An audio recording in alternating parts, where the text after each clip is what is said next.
வணக்கங்க. இது அங்காளம்மன் சத்யா வீடியோ. அனைவருக்கும் மாலை வணக்கங்க. இந்த கோயில் வந்துங்க திருக்கடையூர் சிவன் கோயில்.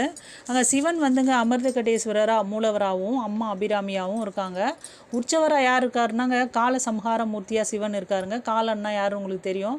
யமன். யமனையே வந்து தன் பக்தன் மார்க்கண்டேயனுக்காக சிவன் வந்து சம்ஹாரம் பண்ணியிருக்காரு. எதுக்காகனா அவர் தன் பக்தனை காப்பாற்ற அந்த மாதிரி வந்து பண்ணி அவருக்கு நீண்ட ஆயுளை கொடுத்தாருன்றது வரலாறுங்க. அது மாதிரி நிறைய திருக்கல்யாணங்கள் இந்த கோயிலில் நடக்குதுங்க.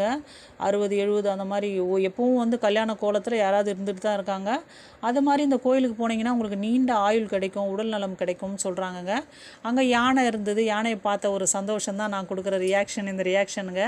அடுத்தது வந்துங்க ஒரு சிலை இருந்தது. அதை பார்க்கவே மெய்சில் இருக்குது. என்னென்னாங்க அங்கே வந்து சிவபெருமான் வந்து அப்படியே எட்டி உதைக்கிறாரு. யமனை எட்டி உதைக்கிற காட்சி. அவர் யம தர்மர் அப்படியே கையெடுத்து கும்பிட்றாரு பாருங்களேன். அந்த சூளத்தோடு அப்படி குத்த வர மாதிரி நிற்கிறாரு. பார்க்கவே மெய்சில் இருக்குதுங்க.